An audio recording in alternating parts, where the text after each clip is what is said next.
እዛው ውስጥ ገብቶ ይቀራል በቃ ሳይከሱ እነሱ ዝም ብለው ገብቶ ይገላቸዋል ያ ዝንብ ማለት ነው በጣም ፈተናና ከባድ መከራ የሚባለው ይሄ ነው አዎ አይደለም አዎ አንገጋዩም ነገር ይሄ ነው ይሄንን አይቶ ተገንዘው ግን በበሬ ለማረስ ተሞከረና አንድ በሬ 40 በታች ነው የሚገዛው በጣም ከዛ ዛሬ ተወዷል በያኔ ነው ያልኩትኝ እንዲሁም ጭራሽ 10 አህያ መንገዛበት ሁለት በሬ ጨርሷቸውና ተነዘም ተወለ ሞቱብና ጭራሽ ጦማችልን ምንድነው መነኮሳትና እዛ ያሉት ምዕመናን ይሰርከህስት እንኳን አጡ በጣም ተቸግረናል ንብ ይወልዳል እጭ ፈለፍላል እና ሲፈለፍል በሩ ላይ ይሰፈራል መጥቶ በስኮቱ ጋር በሩ ጋር ይሰፈራል እና እንዴ ወድ ቀን ነው እጣኑ ተብለን የሚያጠን ታዝዟል ሰው እና የሚያሰውዬ ቀራማቸው አሁን ገበዙ ነው ይጀጣናል ግልጥ ሳረገው ንቡ ሰፍሯል 5 ሰፍሯል ማር ማለት ነው በሩ ላይ ያ መቀደሱ ላይ ያለው ሁሌ ያለ ነው እና እንዴት ብለን ያ አባታችን እንዴት በዚህ እንገባናልናቸው አይ ዞሮ ማይቀር ነው አሉን ልክ ስንገባ መቀደሱ በሙሉ ንብ ነው ሁሌ ሲወል ሁሌ ነው እግዚአብሔር ሸነት አንድ ቀን ሰጥቷል ታወቅ የታጠነ ማጠንቱ ግን አይነቃነቅ እንጠቀጥቀዋለን ስንራመድ ስናጥን አይባላም በእግዚአብሔር ቸርነት ማለት ነው እንግዲያ መድኃኒት ምናምን እንላችኋለን እዚሁ መርፊ ወጋችኋለን በአንድ በኩል እየታረሰ አንዱ ተቀንበሩ ወድቆ እዚህ ወድቀላ ማለት ባህያ ነው የሚታረሰው አንዴ ከወጎት ደሙ ይደማል እኛ ሰው ስለሆነ አራግፈንም ቦታ መርጠን እናመልጠዋለን አሁን ያለው ዝንብ ይለያል ሰኔ አካባቢ መጣው ዝንብ ደግሞ ይለያል ነሐሴ አካባቢ ያለው ዝንብ ደግሞ ይለያል ያው ሁላ ግን ማውጣት አንችልም ሙዙ እዚያው ነው ተበላሽቶ የሚቀረው ማለት ተንቱን ማወጫ ስለሌለ ማለት ነው ተችግሩ አንፃር የተነሳ አገደም ሆነ እዚያው ነው ሁሉም ነገር እንትን የሚቀርዘው ማለት ነው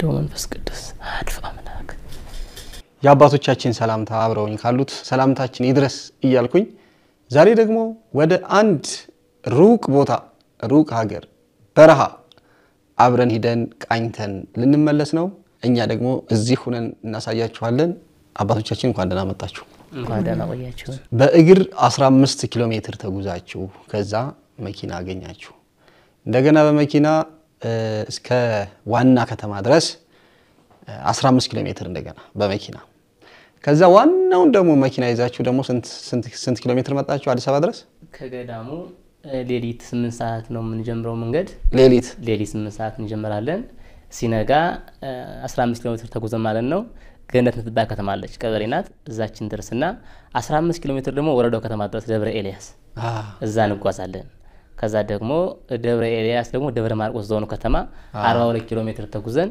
300 ኪሎ ሜትር ደግሞ ከማርቆስ አዲስ አበባ ተጉዘን እዚህ መተን እናንተ ጋር ደርሰናል እንግዲህ እኔ ሰወር አድርጌ ነበር ያው ገለጡት አሁን ከየት እንደመጡ አባ ገልጠውታል ከምስራቅ ጎጃም ሀገረ ስብከት በጎጃምና በወለጋ መካከል የወለጋ በረሃ ነው ከዛ በኋላ ከዛ ተነስተው ነው ዛሬ እዚህ እኔ ጋር የመጡበት ምክንያትን እንድትሰሙ በጽሞና እንድትከታተሉ ወጋብዛችኋለሁ የአባቶቻችን በረከት በዚህ ዘመንም ያሉትም በቅዱሳኑ ደግሞ ስለኛ ጸሎታቸው የተረፈንም ቡራኪያቸው በረከታቸው ይድረሰን እላለሁ እስኪ ስሞት ስሜ አባ ዳዊት ይባላል አባ ዳዊት አባታችንስ አባ ገብረ እግዚአብሔር እንግዲህ ገዳሙ ማን ነው ምዕራፈ ብፁዓን የዓለም ቤዛ አቡነ ተክለ ሃይማኖት አንድነት ገዳም ስንት መናንያን አሉ መናንያኑ ከ130 በላይ አባቶች መነኮሳትና ከ120 በላይ ደግሞ እናቶች መነኮሳት ይገኙበታል ጸበልተኞች ደግሞ ቁጥራቸው ያክል ነው አይባልም ዛሬ እዛ አካባቢ ሰላም ስለሌለ ከ70 ከ80 በላይ ይሆናሉ ዛሬ ጸበልተኞች ዛሬ ያሉት ስንቅም ምንም አይዙም ምንጣፍ ሼራ እንኳን ይዘው አይመጡም ኬንዳ ገዳውን የሚችላቸው በሽተኞች ተመቃሉ ጸበላችን ይጠጣሉ ጤነኞች ደግሞ ምሽልተን እየሰሩ እዛው ይኖራሉ ብዙ ተፈናቃዮች ደግሞ መጣው ቀለውና ልብሳቸው የሚኖሩም አሉ እንደዚህ ብሎ መጣው ተፈናቅለው ልጅ አዝለው መጣው ሰው ይጠቁማቸዋል ገዳሙ ቀለብ ይችላል ልብስ ይችላልላቸዋል እዛ አቅም ያላቸው ከሆኑ መሬት ቢያንስ እስቲ በሉ ራሳችሁ የምትችሉበት ብሎ ገዳሙ ሰጥቶ ይሄን ቆፈራችሁ ይሄን ዝሩ ብሎ ቀለብ ችሎ ምንም አቅም የሌላቸውን ደግሞ ራሱ እንደ ራሱ አድርጎ ማህበር መካቶ ልብስ ሲለብስ ልብስ እየለበሰ አትክልት መከታተል የሚያደርጉትን በሙሉ ያደረገላቸው የሚኖር ደግሞ ብዙ አሉ። ገዳም ውስጥ የሚገኘው ከመናንያኑ ውጭ ጸበልተኞችና ተፈናቃዮች ቁጥራቸው ያክል ነው ይባላል። ከፍ ይላል ዝቅ ይላል። ከፍ ሲል እስከ 600 ይደርሳል። ዝቅ ሲል ደግሞ አሁን እንደነገርኩት ከ70 እስከ 80 ያለ ይደርሳል ጸበልተኛው። ይሄ ህግ አሁንም አለ። በቃ የመጣ ሰው በሙሉ ይሄንን ነገር አሁንም ታደርጉለታላችሁ? ማንኛውም ሰው ሲመጣ በገዳማት እንደመጣ ይጠየቃል። መጋቢ የሚባሉ አሉ። እሳቸው ከየት መጣህ? ገዳሙን መስለል ትኖር ነው የመጣህን? ጸበል ለመጠመቅ ነው ወይስ እኛ መስሎ ለመኖር ነው ይሉታል። እናንተ መስዬ ልኖር ነው ከተባለ መናኝ ነውና ቦታ ያሰጠዋል። ለ7 ቀን ደጅ ጥናት ተሰጠውና ከዛ በጸሎተ ማህበር ወደ አንድነቱ ይቀላቀላል። ለጸበል ከመጣ ደግሞ ጸበልተኛ አዳራሽ ተሰጠውና ኬንዳ መቼም አያምጡን በረሃም ስለሆነ ኬንዳ ተሰጣቸው። እዛ ጋር ያርፋሉ፣ ይጠመቃሉ። ጎብኝተው የሚሄዱ ከሆነ ደግሞ ያው እስከሚሄዱበት ሰዓት በምንችለው በክብር ተቀብለን የሚፈልጉትን አድርገናቸው ይሸኛሉ። እና ዛሬም ይደረጋል። ዛሬ ብቻ አይደለም። የቤተክርስቲያን ስርዓት እንደምታውቁት ተደንጎ ቆያ ስለሆነ የሚቀጥል ነው። ለትውልድ ስርዓቱ የሚቀጥል ነው። ከነጣቁ ሙሴ የመጣው ስለሆነ በቃ ተደንጎ ቆያት ነው። ያንን ያራመደች ነው የምትገኘው። በጣም በጣም በጣም የሚገርም እና የሚያስደንቅ እንግዲህ አሁን ባለንበት ዘመን ደስ የሚል ልብን የሚያስደስት የሚያሞቅ ታሪክ ነው ይሄ። አባታችንስ ማነው ስሞት?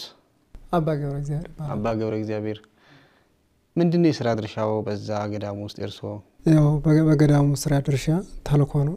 እቃ ገዥ ክፍል ነኝ እና ያለውን ነገር የወጣው እየገባው እቃውን እገዛለሁ። የታዘዝኩት በአባቶች በትእዛዝ መሰረት ማለት ነው። ሁል ጊዜ 15 ኪሎ ሜትር በእግሮ እየሄዱ ወደዛ ድረስ መኪና መግባት አልችልም ብሎ ነው ወይስ? መኪና ይመርጣል። ምክንያቱም በረሃ ተመሆኑ ተራራ ተመሆኑ አንጻር የተነሳ የህዝቡ ያን ዳገቱን በእጅ ቆፍሮ ከባድ መኪና ይወርዳል። ሲኖ ማለት ነው። ሲኖ መኪና ይወርዳል። እሱ ወርዶ ይወርዳል። በሰብል ሰዓት ሰብሉን ሰብስቦ ይዞ ይወጣል። ተሰብል በኋላ ግን መኪና እናገኝም በእግራቸው ምን ወጣ። ምክንያቱም አሁን ያ መኪና ስለምናገኝ በእግራቸው ምን ወጣ ምን ገባ ያኛው መኪና ስለሌለ ማለት ነው። የገዳሙ ቢኖር ግን ያለውን ነገር ጉዞም ሆነ ምንም ሆነ በዚያ መኪና እንንቀሳቀስ ነበር። ግን መኪና የለም። ሁሉ ነገር በዚያ ነው እንትን የሚል። እንደው የገጠመው ነገር የለም? እንደው በእግሮ ሲሄዱ ሲወጡ እቃ ግዢ ክፍል ነው አይደል? ያ ሲሆን እንደው የገጠመውት እንደው ከአውሬ ጋር ወይ እንደው ከሽፍታ ጋር ወይ ካለ የሆነ ነገር እንደው የገጠመውት ይኖራል? ይኸው ማለት አሁን ሽፍታ በበረሃው ነበር። አሁን ግን ጠፍቷል። ይረባም የለም። ማን አጠፋው? ማለት ይኸው በዚህ ባለው ግርግር አንጻር የተነሳ በዚህ የተነሳ ይኖራል። እና ግብ ይኖሩኛ ምንም አይሉን ማይተናኮሉንም ማለት አሁን እኛ እንወጣለን እንገባለን። በሰዓቱ አሁን ለሌሊት 8 ሰዓት ተነስተን የምንወጣ ለሌሊት የምንወጣ የምንገባ በእግዚአብሔር ቸርነት መቼም ቦታው ላይ ያለን እስካሁን ድረስ እንወጣ እንገባለን። ምንም የገጠመን ነገር አላገኘንም እስካሁን ድረስ። አባ ዳዊት ምንድነው አሁን እዛ ድርሻውት? እኔም እቃ ግዢ አይደለሁም እንጂ ጉዳይ አስፈጻሚ ነኝ። ለምሳሌ አሁን እናንተና አይነት መልእክት ቢመጣ በእኛ በኩል ነው የሚሰራ። እኔና እንደ አባት ደግሞ አፈመምሩም አሉ። እሳቸው ያዙኛል። እሳቸውን ስራ ሰራላቸዋለሁ። አፈመምሩ ደከም ያሉ ናቸው። በእድሜያቸው ሳይሆን አቅማቸው ደከም ያለ ነው። የምንና ሰው ናቸው እና እሳቸው ያዙኛል። ምንድነው በዚህ ባለሙ ህዝብ ግንኙነት እንደሚባለው አይነት ስራ ማለት ነው። ቤተክርስቲያን ህዝብ ግንኙነት ብላ አትጠራውም እንጂ ልክ እንደ አይነት ስራ ደግሞ እንዲወሩ የሚያውቁ ስራ ነው የምንሰራ እና እኛም ምን ስንወጣ ስንገባ አባታችን እንዳሉት ብዙ አለ ገጠመኙ። ግን ለህዝብ ነገር የሚገባው ምንድነው እንዲሁ ገጠመኙ ማረሰው አንዴ የተጓዝነ ባይኔ ገለባ ገባ። ባይኔ ሰው የለም ማለት 15 ኪሎ ሜትር በረሃ ውስጥ ማን ይገኛል? እዛ ደግሞ 8 ሰዓት ላይ ሌሊት ማን ያወጣል? ብዙ ተቸገርንና ማታ ነው ቀን ነው? ማታ ነው። ቀን እንጓዛለን ግን ይከብዳል። ፀሐዩ ሲወርድ እንዲህ እንቀጠቀጣል። ቀላል አይደለም እና ባይኔ ገባና ግን የተወሰነ ጊዜ አስቸገረኝ። ከጊዜ በኋላ ትንሽ ቆየና ከጥቂት ደቂቃዎች በኋላ ግን ተወኝ ነው ቁጥቁጥ። ነብሩ ምኑ ያጋጥማል። ግን በእግዚአብሔር ቸርነት ምንም አይደለም። ብዙ ገጠመኝ ያለው ስንወጣ ስንገባ ግን በእግዚአብሔር ቸርነት ሽፍታ ያሉት ደግሞ ይሄን ያክል አይደለም አሉ። ግን ትንሽ ሞክረዋል። ምንድነው ለተልእኮ ዘናት የምንወጣትን ብር የተቀሟቸው አባቶችም አሉ። ግን እግዚአብሔር ይመስገን ይሄን ያህል የሚማረር አይደለም በሽፍቶች በኩል ያለው። ነብሩስ እንዴት ነው? ከነብሩ ጋር እስኪ ያለው ነብሩ ብዙ ጊዜ ነብሩን ይወዱታል መነኮሳቱ። እንዴት ነው? ለምሳሌ እኔ የኔ ስራ ድርሻ እወጣለሁ እገባለሁኝ፣ እሳቸውም እንደዚሁ። የእሳቸው ደግሞ አይቦዙ ነው። እሳቸው አሁን ጥቂት ቀን ነው እንጂ ወፍጮ እንኳን ስናስፈጭ 5 ሰዓት ላይ ከሌሊቱ እንነሳና ጭነን ደብረ ኤልያስ ወፍጮ ለማስፈጨት ስንጓዝ አድረን 4 ሰዓት እንገባለን ደብረ ኤልያስ። እንደውም አንድ ያገጨን እየሄድን በጣም አሞኛል ሰው ስለሌለ እኔና አባነን እየሄድን ነበር። አሁን አሞኝ አባ ሲነዷቸው ብዬ ቁጭ አልኩኝ። አህዮችን 8 አህዮች ነው ጭነን እየሄድን 5 ሰዓት ነው ሌሊት። አዎ ሌሊት 5 ሰዓት ተነሳን 7 ሰዓት አካባቢ 2 ሰዓት ተጉዘናል። ግን ገና በረውን ገና ግማሽ ማላርግ ነው እና በጣም አሞኝና እስኪ አባ ሄዱ ከሰኞ እስከ ዓርብ እርሻ እናርሳለን በአህዮች። እንግዲህ ሰኞ ዓርብ ለቅዳሜ ጥብ ነው ደሞ ጭነት ምን ሄደው አንተኛ። ከዛ አሞኝ ሄዱ እስኪ ያልኳቸው ቁጭ እንዳልሁኝ በጣም አሞኝ ነበር። እንደዚህ ደግም ተንቀላፍቻለሁ። ስነቃ የት እንዳለው ጠፋኝ። ግርማ ሌሊት አለ ደሞ ሌሊት ነው። አዎ ግርማ ሌሊት የሚባለው የሚል ድምጽ አለ። እሺ ዋ የት ነው ያብ ሳስተጋባ አንድ አህያ ቀርቶ አጋጣሚ እኔ ጋር ቁሞ አለኝ። አንድ አህያ እኔ ጋር ከጫኑት መካከል ቀርቶ ከዛ ደነገጥኩኝ። 5 ከ5ቱ አንዱ ቀርቶ ከ8ቱ አንዱ ቀርቶ አንዱ ቀርቶ በዛ ሌሊት ከዛ ደነገጥኩኝ። ተነሳሁኝ። እሳቸውም ደግሞ እንዲህ ስራ ስለነበረ እንቅልፍ እየጣላቸው እንቅፋት እየመታቸው ብዙ ስለሆኑ በረሃ ነው። ከዚህ እንደበር እንኳን ቀጥታ መንገድ የለውም። እንዲህ ይዘዋወራል። ደግለው በላይ የዘመመ ነው። ዝናብ ከዘነበ እየጣስከምት ይደገለው ከዚህና ወድቆ ይገጥመዋል። እንደዛ ሆነን እየሄድን እናስፈጭ ነበር። ዛሬ ግን እግዚአብሔር ይመስገን እና እንደዛ ሆነን ሄደን ስንመለስ እንግዲህ 3 ቀን አልቀበተ ነው እንመጣ። በአታችን በር የለውም። መዝጊያ ነው የሚባለው በር የለውም። እና ከሳቸው በአት ነብሩ ቆተኝቶ ይቆያቸዋል።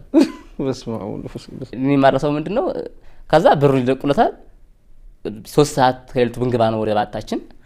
በቃ መቆናችን አወጥተን ስንሄድ እዛ ተኝቷል።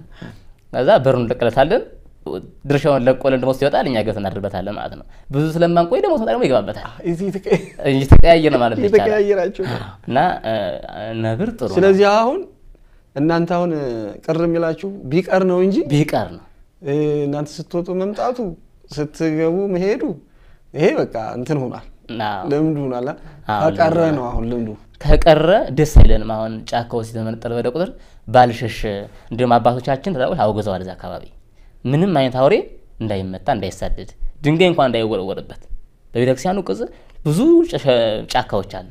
እዛ ጫካዎች የሚገኝ አውሬ ድንጋይ እንኳን እንዳይወረወርበት ተወግዟል። እንዳይሸሽ ከመፈለጋችን የተነሳ ማለት ነው። የኔ አያት ትዝ አለኝ እንደዚህ ነግረኛልና ረጅም ቦታ ሄዶ ነው ቅዳሴ ሌሊት የሚገባውና ወንዝ አለ። እዛ ወንዙ ላይ ልሻገር ስል ቁጭ ብሏል መንገድ ላይ አለ። ከዛ ዝም አልኩኝ። ባየው አልነሳ አለ። ኧረ እባክህ ቅዳሴ ሰዓቱ አለፈ እባክህ ተነስልኝ ስለው ተነስቶ እንደ ሰው ይሰማል። ከአባታችን ከአቡነ ገብረ መንፈስ ቅዱስም ጋር ከሌሎችም ከብዙ ቅዱሳን ጋር የተዛመደ ታሪክም ስላለው የሚገርም ነው። የኛም ደግሞ ደብሩ ገብረ መንፈስ ቅዱስ ነው። ሁሉ ጊዜ እናየው ነበር። እንደው ዛሬ ከዛ ተነስታችሁ አባ ከእንግዲህ ከዛ ቦታ ተነስታችሁ እዚህ ጋር ስትመጡ ቀጥታ ቋንቋ አይነሽ ጋር ብላችሁ ነው የመጣችሁት? ሌላም አብሮ የመጣችሁበት ነገር አለ? በዋናነት አሁን እርሶትን በዝማሬው እናውቀታለን። ያደግንም በገጠሩ ኢትዮጵያ ነው በርግጥ ያደግነው እና ምትሞቱን እናውቀታለን።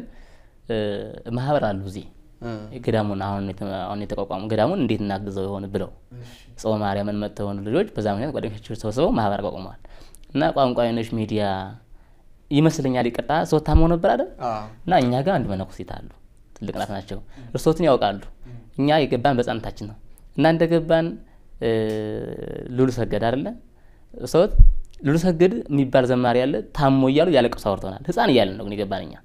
እና ማህበርተኞች ደግሞ አይ ለቋንቋ አይነሽ ሚዲያ ሲሉን ማን እንደሆነ እኛ እናውቅ እሱት እንደሆነ።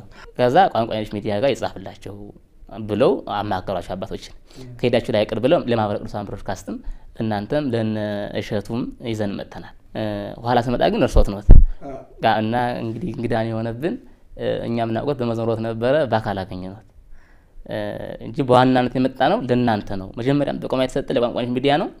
ግን ከደከማችሁ ላይ ቀር እግዚአብሔር የወደደውን ይሰራል፣ በወደደው አድሮ ይሰራል። እግዚአብሔር በተለያየ ሰው ይሰራል። ቤተ መቅደስን ሲሰራ በዳዊት አንተ አትችልም ተብሎ በሰሎሞን ተሰርቷል። አይታወቅም እግዚአብሔር ይሰራበት ተብሎ ለሶት ብንመጣ በጎን የተላከላቸው ደግሞ ለነሱ አሉ። እኔ ምሎት አባ ገብረ እግዚአብሔር ገዳሙ እንደዚህ ያው ሁሉ ህዝብ ይዞ እየሄደ ከስጋውም ከነፍሱም የደዌ ሰንሰለት ለነፍሱ እየሰገደበት እየጾመበት እያለቀሰበት የነፍሱን ደዌ ያስወገደበት ለስጋው ደግሞ ከላይ የስጋ ደዌ ህመሙን እየተፈወሰበት እንደገና ደግሞ ሄዶ የናንተኑ እየበላ እየጠጣ ይሄ ሁሉ ነገር የያዘ ገዳም ምን ችግር ገጥሞት ነው? ይሄ ሁላ ችግር አሁን የገጠመን ነገሩ እንደው አባታችን እንደገለጹት ብዙ ነገር ችግር አለ። አሁን በዚያ ይሄኛ እዚህ ለመምጣት የሚቻልበት ምክንያቱም አሁን ይሄ ሁላ ሀቅም ስንል አህያ እንገዛለን። አህያ ገዝተን ቢያንስ አሁን ቃገዥ ክፍል ላይ አህያ ገዛለሁ ተሰባ ያላነሰ አህያ ገዛለሁ። ገዝቼ ግን ያመቱን አዝመራ ሳናዘምረው አቋርጦ አህዮች ያልቃሉ፣ ይሞታሉ። ገንድ የሚባል በሽታ አለ። ገንዲ ገንድ የሚባል በሽታ አለ እና ያኛው አያቆያቸውም እያረሱ እያለ እንግዲያ መድኃኒት ምናምን እንላቸዋለን፣ እዚሁ መርፌ እንወጋቸዋለን። በአንድ በኩል እየታረሰ አንድ በኩል ተቀንበሩ ወድቆ እዚህ ይወድቃል። በአህያ ነው የሚታረሰው። በአህያ ነው የሚታረሰው። ለምንድን ነው በሬ እዛ ላይ መኖር አይችልም? አልለመደም። አንድ ጊዜ ሁለት ጊዜ በሬ ገዝተን ሞክረነው ነበር። በሬ ገዝተን ሞክረነው አልቆየም፣ ከብቶች አልቻሉትም። ገንዲ እንትን ነው ገንዲ የሚናደፍ ነው፣ እንደሚናደፍ ነገር ነው እንደ ጊንጥ እና እንደዚህ ይሆናል። አህዮች ራሱ የኛ የሀቅማችን ራሱ እንደዚህ አህዮች አሁን ጎቤ በቆሎ ምናምን እንዘራለን፣ ማሾም እንዘራለን። ይሄን ሁላ ጤፍ መዝራት እየቻልን ያለ የረጨነው መድኃኒት ገዝተን ያን ደግላ ለማጥፋት እንረጭና የአህዮች በመካከል ሲያልቁ እነዚያ ጸበልተኛው ሆነ አርዲቶችም እንግዲህ አርዲቶች መነኮሳትና መነኮሳት ብዙ አሉ እነዚህ ማለት ነው። ሲኖሩ ግን ግማሹ ይበልጡ ደግሞ ደካሞች አሉ፣ ብዙ ደካሞች ሲኖሩ ግን ጸበልተኛም ጠንካሮችና ታርዲቶች ደግሞ ጠንካሮች ሆነን በቁፋር እንገባለን አህዮች ሲያልቁብን ማለት ነው። ምክንያቱም ታህዮ ተመሞቱ አንጻር የተነሳ የዛን ጊዜ አንቆፋሮን ተነላለን እና ይሄ በጣም ስላስቸገረና ለዚህ ህብረተሰቡ ይሄንን ማውቆት እንዲው አንድ ትራክተር ቢኖረው የግድ ገዳሙ ተችግሩ ይላቀቃል የሚለው ነው። እኛ እንትን ያል በአህያ ተማረስ አህያም ተገዝቶ አመት አይደፍንም ራሱ ችግር ሲኖር እኮ አሁን አህዮች አልቆ ተደጋ እንግዲህ 15 ኪሎ ሜትር አሁን እንግዲህ ለደካሞች ለመነኮሳትም ሆነ አንዳንድ ነገር ሲሆን ተሸክመን ነው የምንወርድ ወራታች ቁልቁል ተሸክመን የሚገዛ ነገር ካለ ማለት ነው ገዝተን ተሸክመን ነው የምንወርድ። ምክንያቱም የሽሮ ነገር እህል ነገር የወጣህል ነገር ታለም ቢገዛ ራሱ ተሸክመን ነው የምንወርድ። አህዮች አልቀዋል። ግን ተዚህ ሁሉ አንጻር የተነሳ ግን ትራክተር ብናገኝ በህብረተሰቡ ጉዳይ መቼም ይሄንን አይቶ እግዚአብሔር የወደደውን ያደርግና እሱ ቢገኝልን ግን ስለ ተጭነቱ ተማረሻ ሁሉ ነገር አርሶም ጭነትም ይችልልና ሁሉን ጠቅለን በዛ ይዘን ገባለን የሚለው ነበር። ደካሞችም ተለፋታቸው ትንሽ እርግጥ እረፍት የለም በገዳም ግን ቢሆንም እንዴው ትንሽ እንትንላለን የሚለው ነው ነበር። ልክ ነው አባ። አሁን አባታችን እንዳሉት ገዳሙ ላይ ብዙ ችግር ነው ያለበት፣ በጣም ሰፊ ችግር ተዘርዝሮ የሚያልቅ አይደለም። ክረምት ላይ የሚገርመውት ማለት ነው ገንድ ያሉት አሁን ይለያያል። በጋ ላይ ያለው ውጌት ዝምብ ነው። አንዴ ከወጎት ደሙ ይደማል። እኛ ሰው ስለሆነ አራግፈንም ቦታ መርጠን እናመልጠዋለን። አሁን ያለው ዝምብ ይለያል። ሰኔ አካባቢ መጣው ዝምብ ደግሞ ይለያል። ነሐሴ አካባቢ ያለው ዝምብ ደግሞ ይለያል። ከዛ እንስሳቶቹ አህያዎቹ በጆሮአቸው ይገባል። እንዴት ያባሩታል? ዝም ብለው አይሰሙም። መሄድ ነው የለቀን እየመሰላቸው። ከዛ ሳይከሱ ይሞታሉ። 3 ቀን ሳይከሱ እዛው ውስጥ ገብቶ ይቀራል። በቃ ሳይከሱ እነሱ ዝም ብለው ገብቶ ይገላቸዋል። ያ ዝምብ ማለት ነው። ከት ሞክረን ነበር በበሬ ለማረስ ተሞከረና አንድ በሬ 40 ነው የሚገዛው። በጣም ከዛ ዛሬ ተወዷል። በያኔ ያልኩት እንዲያውም ጭራሽ 10 አህያ መንገዛበት ሁለት በሬ ይጨርሷቸውና ተነዘምተው ለሞቱብና ጭራሽ ጦማችን ምንድነው መነኮሳትና እዛ ያሉት ምዕመናን የሰርክ ህስት እንኳን አጡ። በጣም ተቸግረናል። ይሄ ነው ምንድነው ከብት ቢያንስ የአንድ በሬ ዋጋ 2-3 አህያ ይገዛልናል። እንዲያ በማለት ነው እንጂ ሙያቸው አይገናኝም። ታዲያ አህዮቹም እዛው ላይ ይሞታሉ። እንግዲህ 8 ሰዓት መንገዱ በጣም አደገኛ መንገድ ነው፣ ተራራ ነው። መጥቶ የሚገለበጥ ነው መስል ተራራው ከሩቅ ያለው ያንን ተሸክመን ነው ወጣን ዘመን ወጣ። አንድ ሰው እንኳን ልጆች ለማስተዳደር ብዙ ዋጋ ይከፍላል፣ እንኳን የሚያክል ምዕመናን እና የመነኮሳቱን ፍላጎታቸውን ለማሟላት መነኮሳቱን በጣም ነው የሚቸገሩ። ግን ቢያንስ የምንችለው ለመቀረፍ እንኳን ከከተማ ተሸክመን ወስደን ከዛ ደግሞ የሚሸጠውን ደግሞ ተሸክመን አውጥተን በሸክም እና ታዲያ ድካሙ በጣም ስለተቸገረ አባታችን እንዳሉት አንድ ትራክተር ገዳሙ ቢያገኝ እንደሌላውም ትርፍም አይደለም። ገዳሙ ትራክተር ቢያገኝ የአህዮችን ወጪ ይቀንሳል። የአህዮች ለምነን እኮ ነው ግን ምን ያስተዳድረው ገዳሙ 2008 ጋር እሳት አደጋ ደርሶበት ነበር ገዳሙ እና እሳት አደጋ ሲደርስበት ቤተክርስቲያኑ እንደቀረ ሁሉም ነው ወደመ። ከሁሉም የሚቆጨ የማይገኙ መጻሕፍት ተቃጥለውብናል። የማይገኙ መጻሕፍቶች እና ያኔ ሲቃጠል አባቶቻችን እኛስ ልጆች ነን። ያኔ አባቶቻችን እህል ለምነው ነው ያሳደጉን። እኛ ያደግንበት እዛው ነው ያደግነው። መነኮሳት ደግሞ እህል ስንዴ ተለምኖ ምንድነው ስንዴ ለመለመን እንግዲህ ከባድ ነው። እህል ለመለመን ምን አንዴ የሆነ ቦታ ሄዶ ስለመጣትና የሆነ ቃል መጠየቅ ይከብዳል።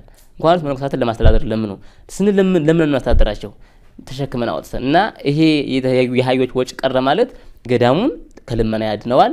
ከዛ ደግሞ እዛው የሚበላሽውን አትክልት ደግሞ አውጥቶ ይሸጣል እና ትራክተር ቢገኝ ሰፊውን ችግር ማጥበብ ይችላል። ችግሩ ብዙ ነው። ቤተክርስቲያኑ ብናየው ድንጋይ ተጭኖበት ያለ ቪዲዮ ጋር እንዳያችሁት ድንጋይ ተጭኖበት ያለ ንፋስ ሲመጣ የሚገርመው እግዚአብሔር ቸርነት ወራጅ የለውም ምስጥ አለ እና ወራጅ የለውም ተሸክሞት ያለ ዝም ብሎ ቆርቆሮና መስማሩ እንዲሁ ነው ያለ። ከመቅደሱ ላይ ደግሞ እንትን ባለበት ብዙ ነው ንቡ። እንዲያውም የሚገርመው የንቡ ገጠመኝ ንብ ይወልዳል፣ እጭ ፈለፍላል እና ሲፈለፍል በሩ ላይ ይሰፍራል። መጥቶ በስኮቱ ጋር በሩ ጋር ይሰፍራል እና እንዴ ወደ ቀን ነው እጠኑ ተብለን የሚያጠን ታዝዟል ሰው እና እኛ ሰውዬ ቀሩ አሟቸው። አሁን ገበዙ እኔ ሄጄ እጠናለሁ። ግልጥ ሳረገው ንቡ ሰፍሯል። 5 ሰርቷል ማር ማለት ነው በሩ ላይ ያ መቅደሱ ላይ ያለው ሁሌ ያለ ነው እና እንዴት ብለን ያ አባታችን እንዴት ብለን በዚህ እንገባና ናቸው አይዞርም ማይቀር ነው አሉን። ልክ ስንገባ መቅደሱ በሙሉ ንብ ነው ሁሌ ሲወልድ ሁሌ ነው። እግዚአብሔር ቸርነት አንድ ቀን ሰጥቷል ታወቀ። የታጠነ ማጠንቱ ግን አይነቃነቅ እንጠቀጥቀዋለን ስንራመድ ስናጥን አይባላም። በእግዚአብሔር ቸርነት ማለት ነው። እና ግን እንዲያ ሆኖ ይያለ ግን ቤተክርስቲያኑ ግን ፈርሶ ነው ያለው። ግን ምንድነው ትራክተሩ ከተገኘ ግን ገዳሙ ብዙም ሌላም ስለማይፈልግ የራስ ማጠንት ማለት ይችላል መስራት ይችላል። አሁን መነኮሳቱ በገዳሙ በሁለት ወንዞች መሃል ነው ያለ። አንዱን ወንዝ ጠልፎ በቁፋሮ አምጥቶ ወደ 4-5 ኪሎ ሜትር ያክል ቆፍሮ አምጥቶ ብዙ ልማታችን አልምቷል። ግን እዛው ነው ያወቅቶ የሚቀረው እንትን ማለት ይችላል። ትራክተር ተገኘ ያኛውን ማቻቻል ይቻላል።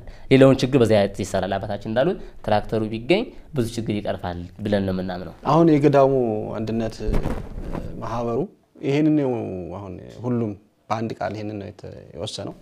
አዎ ይሄን ምን ያህል አሁን ጠየቃችሁ? አንድ ትራክተር አሁን እዛ ላይ መምጣት ያለበት ትራክተር ምን አይነት ነው? ቦታው አካባቢ ሜዳ ነው? ቦታው አስቸጋሪ ነው። ሜዳ ነው ግን በጋ ላይ አለት ነው ማለት ይቻላል። በጣም ጠባቃ ነው። እና ታዲያ ማን ከማን ጋር አጥንታችሁ ተማክራችሁ ነው ይሄን አሁን እዛ ላይ መሄድ አለበት? ከማን ጋር አጥንታችሁ ባለሙያ አሁን ያስፈልገዋል? እውነት ነው ያስፈልገዋል። ጠይቀናል እና ትራክተሮችን እንትናቸውን ነገሩን። ምንድነው ደረጃቸውን ሲነግሩን እሺ በደንብኛ ያው ምንድነው እዚህ አማርኛው በራሱ በደንብ ስለማይገባና አሁን ብራንድ ያሉት ለኔ አዲስ ነውና እነሱ በነሳይ ቋንቋ ነው እየነገሩኝ ነበር። እና ብቻ ምንድነው የተገረደው አይነት ማለት ነው የተረዳሁትና እና አይነቱ ምንድነው 120 130 110 120 እና 130 ይባላል አሉ። 110 እንዴት ነው? ከዛ ሰዎች ጋር አገናኙን እና መሬቱን ጸባዩን ጠየቀን። እንዴ ነው ስንለው እሱም የሆነው 130 የሚሆነው ነው አለ። ዋጋው ስንለው 13 ሚሊዮን አለ። አሁን ጨምሮ ሊሆን ይችላል ቀንሶ ሊሆን ይችላል። እንግዲህ በጠየቅነው ሰዓት ወደ 2 ወር የጠየቅነው 13 ሚሊዮን ነው አለን። ከዛ እኛም ገዳሙ ስንናገር በጣም ነው የገረማቸው። 13 ሚሊዮን እኛ የ10 ዓመት በጀት የለንም እንዴ ሰምተንም አናውቅም። እውነት 13 ሚሊዮን አዎ እንዴት ብሎ እኛ አሁን ማንጎ ከ25 ሄክታር በላይ ማንጎ አለ እና ቢያንስ አንድ 25% አውጥተን ስንሸጠው በሸክም ምን ብለን በጣም 200 ሺህ ነው በቃ ሸጥ የምንለው ያቺ አህያም ትገዛባት አንድ አህያ ስንት ነው? አንድ አህያ እስከ 15000 ብር ነው። 15000 ብር የተገዛ አህያ ሳያገለግል በገንዲ ነዳፊ ዝንብ ይሞታል። ይኸውም እኛ ምንድነው እንደው ስለሰለቸን ስለሀጣችን ምርጫም ስለሌለን አሁን አህያ አንድ አህያም የለ አሁን እንገለገልበት በሸክም ነው የምንገለገለው። አሁን ብንገዛው ኋላ በርሻ እንገዛበት አናገኝ። አዎ ብሩ ደግሞ አሁን ብንገዛው አሁን ከወጣ ነው። ምክንያቱም አሁን ምንድነው ገዳሙ ቋሚ ነገር የለውም። ከአመት አንዴ ልክ እንደሸት ማንጓስ ድረስ ባትሪ አሁን መነኩሴ ባትሪና መጻፍ አይለያዩ። በየሄደበት ሲዳራት ነው መቁጠሪያ ነው አይለያዩ። ግድ ነው ባትሪ ምክንያቱም ጸሎት የሚመስልና የሚሰበሰበው ጸሎት ለሊት ስለሆነ ባትሪ እንኳን የሚገዛው ታስቦ ገና ማንጎስ ተቀም አሁን እኔ አይበልብኝ መስቀሌ ብትወርቅብኝ እስኪ እንግዲህ ወይ ማንጎ ብሽጥ ነው የሚባለው። ምንም ነገር የለም ቋሚ በጀት የለውም። ግን በትንሹም ቢሆን ምንድነው እንዲሁ 10 ብር እንዲያገኝ በወር ቋሚ የገቢ መንገድ ቢኖረው ጥሩ ነበረ። ምንማን የመጣይበትም ጥሩ ነበረ። ግን ምንም ነገር ስለሌለው ግን አያች ቋሚ በጀታን ከአመት አንዴ ማንጓ ስትደርስ እንጠብቃለን። አህያ እንገዛለን ግንቦት አካባቢ እርሻ ሲጀመር ልክ ነሐሴ ሲገባ ግማሽ ሆናል ይገፋፋሉ ይሞታሉ። የቀሩት ደግሞ ይደክሙና ይወዛወዙ ናቸው እንኳን ሊያርሱ እና ሰፊውን ችግር የሚቀርፍልን እኛ ትራክተር። ስለዚህ አሁን ትራክተሩ ዋጋው ታውቋል? ዋጋው ታውቋል። ስንት ተባለ? 13 ሚሊዮን ያለው 13 ሚሊዮን። እዚህ ያለው ማህበርስ ምን ደረሰ? እዚህ ያለው ማህበር ግን አሁን በነሐሴ ጾምኛ ጋር ተወሰኖች መጡ አዩት። ከዛ እነሱ ደግሞ የመነኮሳቱ ባት ሳር ነው እነሱ የተገነዘቡት ነገር በነሐሴ አይደል ይመጡ እና ከስር ያለውን ያክል ዘጋጅ አነጠፍንላቸው። ከላይ ግን ያፈስባቸው ጀመረ። እሺ እነሱ ብልድ ብለው የመጡት ምንድነው ቤት ብንስራላቸው ነው። እሳት አለ እዛ በበረሃ ውስጥ ያለነኛ ነን። አይንስ አድማስ ታውቃላችሁ አይደል? አድማስ ማለት ሰማይና ምድር የገጠመ ይመስልበት አይንስ አድማሱ ስታይ በረሃ ነው የምታየው። እዛ ማለት ነው እኛ ያለ ነው። አሁን እንግዲህ አዳኙ አሁን አብይ ጾም እየመጣ ነው። አብይ ጾም ሲመጣ ከመግባት በፊት ቅበላ ለመያዝ ሰው ገበሬው አደና ይወርዳል። ድኩላ ሊሆን ይችላል፣ አጋዘል ሊሆን ይችላል፣ ደፋሳ ሊሆን ይችላል የሚያድኑ ያንን ለማስበርገግ እሳት ይለቃሉ። እነሱ የሚያዩት እለቱን አውሪ መበርገጉን ብቻ ነው። መጥቶ የሚያስቸግረን ግን እኛን ነው። ብዙ ቤት ይበላብናል እና ከዛ ለመገላገል ማህበሩ ያስተው ምንድነው ቤተ እግዚአብሔሩን እንድና እናቶችን ባት ብንሰራ ብንጅ ብሎ አስበዋል። እነሱ ገና እየተንቀሳቀሱ ነው። 3 ወር እንኳን በአካባቢ ናቸው የጀመሩት። እዚህ የሚደርሱ አይደሉም ብዬ ነው። ምእመናኑ ክርስቲያኑ ካልተባበረበት በስተቀር በእነሱ ብቻ የሚሆን አይደለም። እነሱ ያስተው ጥቅሙ ያ ነው። የገዳሙ ስልክ ቁጥር በገዳሙ ስም ያለ አካውንት አለ? አዎ። እሺ እስኪ መጀመሪያ አካውንቱን ንገሩኝ እስኪ። በቃል ያለ ያስፈት አያዙት። እሺ ስልክ ቁጥሩ የማን ነው? ስልክ ቁጥሩ የኛ ነው። ሁሉ ጊዜ ይሰራል? ሁሉ ጊዜ አይሰራም። ምንድነው አሁን ነገርኩት በረሃን ያለንበት ከዚህ ወደዛ ከስንት አንድ ነው የሚሰራው። ከዛ ወደዚህ ይሻላል ቦታ መርጬ ደጋጋሚ በመደወል አገኛችኋለሁ ሰው አገኛለሁ። እና ምንድነው ብዙዎች አሁን እንዲሁ ምናልባት እኛን የፈለገው ሰው እንኳን ቢኖር ይሄን ተመልክቶ እናንተ ከደወለ እናንተኛ ጋር መልእክት ማስቀመጥ ነው። ደውሉልን ወይም ሰላም ብትሉን እንደውላለን። ቴክስቱ ስለምንንቀሳቀስ ይገባል። እና ምንድነው መልእክት ማስቀመጥ ነው ደውሉልን ብሎ እናንተን ማግኘት በእናንተ በኩል ማግኘትም ይቻላል። አገረ ስብከቱ ሊቀ ጳጳስ ማን ናቸው? አቡነ ዲዮናስዮስ። አቡነ ዲዮናስዮስ ምስራቅ ጎጃም ሀገረ ስብከት ሊቀ ጳጳስ ኤልያስ ወረዳ። ከዛ ስሙ ማን ነው የእናንተ? ምዕራፈ ብፁዓን የዓለም ቤዛ አቡነ ተክለ ሃይማኖት አንድነት። አሁን የዓለም ቤዛ ለምን ተባለ? የዓለም ቤዛ ለምን ተባለ? ጥሩ ጥያቄ ነው። ያሉት ገዳሙ የተመሰረተው በ1993 ዓመተ ምህረት ነው። እሺ ያኔ በወቅቱ ምስራቅ ጎጃም ያስተዳድሩ የነበሩ ብፁዕ አባታችን አባ ዘካርያስ ነበሩ። እሺ አባ ዘካርያስ ናቸው ስሙን ያወጡላት እንጂ አስቀድሞ ስሙ በረሃው ጉድበይ አባይ ሸለቆ ነው የሚባለው። የሀገሩ ስም ጉድበይ ነው የሚባል እና እሳቸው ጉድበይ ምንድነው ብለው ስቀው አይ ምዕራፍ በጣም የዓለም ቤዛ ብለው አዘዙን አወጡለት። ስለዚህ ለደብሩ ሳይሆን ለሀገሩ ነው የዓለም ቤዛ። ለቦታው ለገዳሙ ላለው ቦታ ላይ ብቻ ነው የተባለ የዓለም ቤዛ። አዎ ይሄን ጥያቄ ሀገረ ስብከትን ጠይቀውን ነበር በኋላ ሌላ ቀን። ሁሉም እኔም ጥያቄ ነበር እንደገባው እና ገድሉን ስንመለከት ምን ይላል ተክለ ሃይማኖት ገድል ምዕራፍ 39 150 ቁጥር ላይ ምን ይላል መሰሎትኝ? ወይዜኒ የተፈራህ ምንድነው? ወይዜኒ ቅድስት ታቦተ የተፈራህ እስመረሰኪ ካነ ብርሃን ዓለም ከማይ በዚህ በጨለማይቱ ሀገር እኔ ታቦቱን ተባርከው ዘንድ ያመተሎሚ ታቦቱን ማርኮ ትራት አድርጎት ነበርና ታቦቱ ለመቅደስ አትፈራ እኔ እንደኔ ብርሃን አድርጌ ያለሁና ከሚሉ ጋር የተያያዘ ነው እንጂ ሌላ ነገር መልእክት የለውም። የገዳሙ ስም የወጣ ገና ቆይቷል። ከ4 ዓመት በፊት ነው። ይሄ አወዛጋዩ ነገር የመጣ ደግሞ ትናንትና ነው። የገዳሙ ስም ግን የቆየ ነው። አሁን በቃ አንገብጋቢ ጉዳይ ይሄ ነው። በቃ አንገብጋቢ የወጣው በጣም ፈተናና ከባድ መከራ የሚባለው ይሄ ነው አይደለም? አዎ አንገብጋቢ ነገር ይሄ ነው። ብዙን ችግር ይፈታልና ብለን የምናምንበት ጉዳይ ማለት ነው። አዎ ይሄ ብዙ ቀዳዳዎችን ይደፍናል። ይሄ ቢገኝና ይሄ ቢሳካ የህያሞት የበሬሞት የእርሻ ጦት የምግብ ጦት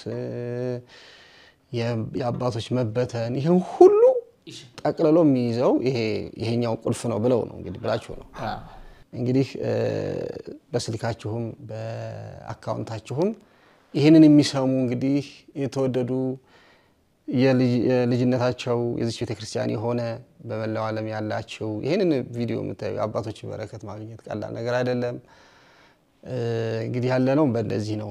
አሁን ባለው በተለይ መከራና ሰቆቃ በበዛባት በዚች በሀገራችን እንደው እየተሻገርን እየነጋና እየመሻ ያለው እንዲህ የማናውቃቸው እነሱ ግን እግዚአብሔር ጋር ሁሌ በጸሎት የሚተጉ ቅዱሳን የሆኑ እንደኛ ቆሞ የሚሄዱ ግን የተለዩ የበረሃው ሁሉ ነገር ታግሰው ይሄ ሁሉ ነገር መጥቶባቸው እንዲህ አድርገው የሚያልፉ የአባቶቻችን ጸሎት ነውና እንግዲህ ሲብስባችሁ ነው ዛሬ መጣችሁት እንጂ የሰው ፊት መቼም ፈልጋችሁ አይደል? እንዴት በጣም ከፍተኛ ሁኔታ ላይ ስለደረሰ ነው። ኑሮውን ምንድነው ምንኩስና የመከራ ህይወት መሆኑ ይታወቃል። ምንኩስና የመከራ ህይወት መኖሩ ይታወቃል። ከመጠን በላይ ነው።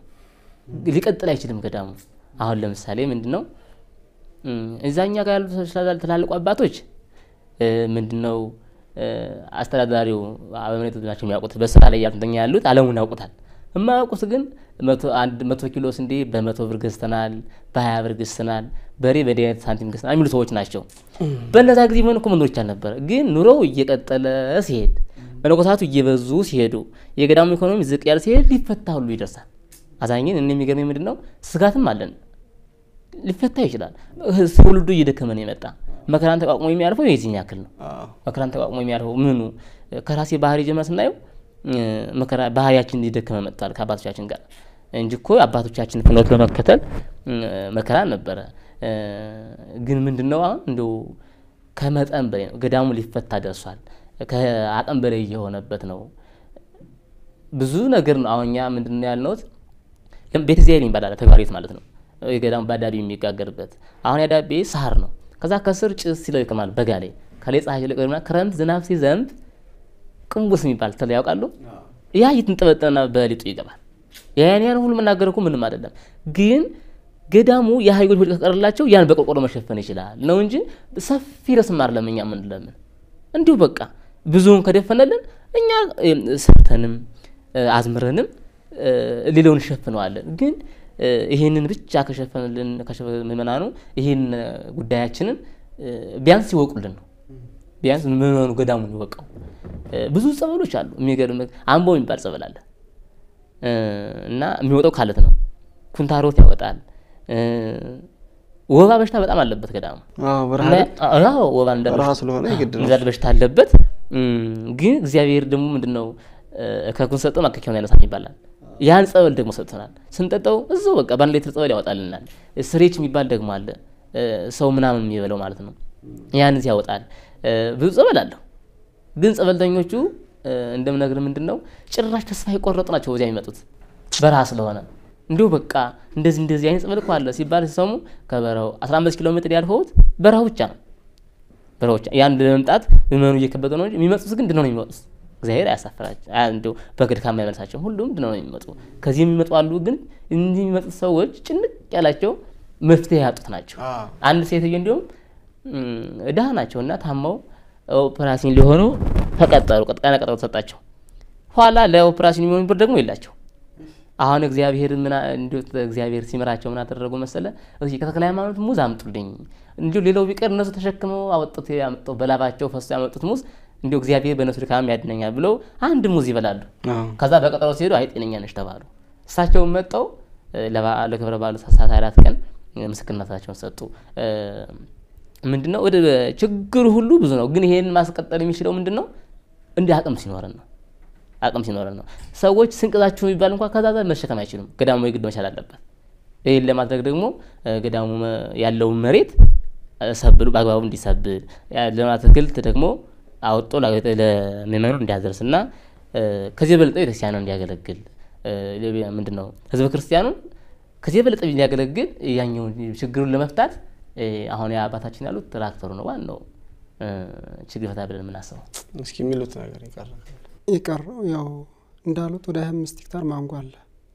ሙዝም ይሄው ወደ 15 ሄክታር ነው አለ አገዳም አለ በዛት እንዲበሰፊ ያው ሁላ ግን ማውጣት አንችልም ሙዙ እዚያው ነው ተበላሽቶ የሚቀረው ማለት ተንቱን ማውጫ ስለሌለ ማለት ነው ተችግሩ አንፃር የተነሳ አገዳም ሆነ እዚያው ነው ሁሉም ነገር እንትን የሚቀርዘው ማለት ነው ጸበልተኞች ይመጣሉ ወይ ጸበልተኛና የደካሞች ላለ ወንጅ እንትን የሚል በዚያ ላይ ሁሉም እዚያው ተበላሽቶ ነው የሚቀረው ሙዙ ራሱ ያሳዝናል ያውሬ መጫወቻ ሆኖ ጠባቂዎች አሉ ግን አባቶች ይጠብቃሉ ግን ምንም እንትን የለውም በቃ ይደርሳል ማውጫም ስለሌለ አህያም ሞቶ ስለሚያልቁ ማውጫ ስለሌለ ሁሉም ነገር እዚያው ተበላሽቶ ነው የሚቀር ያሳዝናቸው ብታዩት በጣም ያስለቅሳል ማለት ነው ሙዙም ሆነ አገዳውም ሁሉም ነገር ማለት ነው ማለት ምንም እንትን የለው ማለት ነው በቃ ሁሉም ተበላሽቶ እዚያው ነው የሚቀር በቃ ሁሉ ነገር ያ ሲሆን በጣም ሃይምሮ ይነካል እዚያ ላይ ሄዶ ሲያዩት ማለት ነው በቃ እና ይሄ ስላለ ተዚሁ ለአንጻር የተነሳ ግን እንደው እንግዲህ ምእመናን ሁሉ ይሄንን አይቶ ተገንዘው ግን በጎ አድራጎታቸውን ቢያደርጉልን እንግዲህ በጻድቁ ስም ነው እኛ ምን ጠይቃቸው እንግዲህ ያው እንግዲህ ሰምታችኋል ያለው ነገር ያለው ችግር እንግዲህ ዛንኳ ባንሄድ ካገኘናት ከወጣንባት ከወረንባት ላባችን ጠብ አድርገን ያገኘነውን እግዚአብሔር የሰጠንን አስራትም ሆነ ምጽዋትም ሆነ መባም ሆነ እንድንደርስላቸው ጥሪያችንን እናስተላልፋለን አባቶቻችን እንግዲህ ድረስ መጣችሁ የቦታውንም ታሪክ ቦታውንም ስለሰማን እንዲህ አይነት ቦታ መኖሩን ስለሰማን ስለ እናንተም ደረሰባችሁ ነገር ስላካፈላችሁን እናንተ አካፈላችሁን ማለት እኛ ችግራችንን አካፈልን ማለት ነው ምክንያቱም ሰው እግዚአብሔር ብዙ መንገዶች አሉት እሱ ችግሮት አይደለም ሁሉንም ሀብታም ቢያደርግ ድሃ ባይኖር እግዚአብሔርን የሚጠራው አይኖርም ሁሉም ድሃ ቢሆን ደግሞ የሚያመሰግነው አይኖርም ስለዚህ አንዱን ድሃ አንዱን ሀብታም አንዱን ጤነኛ አንዱን ህመምተኛ አንዱ ከፍ አንዱ ዝቅ እዛጋ የጸሎት ቦታ ነው እንደዚህ አይነት ነገር ክፍተት መጥቶ ሰው ገዳም ባይሄድ ለጸሎት ብሎ ጊዜውን ሰጥቶ ባይሄድ እንኳን ከወጣበት ከወረደበት ከጉልበቱ የጉልበቱን ፍሬ የላቡን ፍሬ በመላክ እናንተ ጋር ያለውን በረከት ይከፈላል እንዲህ ጥበበኛ እግዚአብሔር ጥበቡ ረቂቅ ነው እንዴት አድርጎ አዋህዶ እንደሚያኖረን ማለት ነውና እዚህ ድረስ የመጣችሁት እንግዲህ ለእናንተ ብቻም ሳይሆን እዚህ በአለም ላለው ይሄንን ግንዛቤ ውስጥ አስገብቶ ባረካለው ለሚለው በውጭም ላሉት በጣም ብዙ ችግር ላይ ሆነው መፍትሄ ከእግዚአብሔር የሚጠብቁ በዚህ በኩል ደግሞ መፍትሄ አላችሁ ብሎ ሊሆን ይችላልና የአባታችን የአቡነ ተክለ ሃይማኖት በረከት ረድኤት እንድታገኙ ላለሁኝ እዚህ ድረስ ስለመጣችሁና ይሄን ነገር ስላሳያችሁ እናመሰግናለን የሚሆነው ነገር እንግዲህ ከእግዚአብሔር የሱ እጅ ይሆነልን በቅርቡ ደግሞ ህልማችሁ ተሳክቶ ለደስታ ለመገናኘት ያብቃል እግዚአብሔር ይስጥልን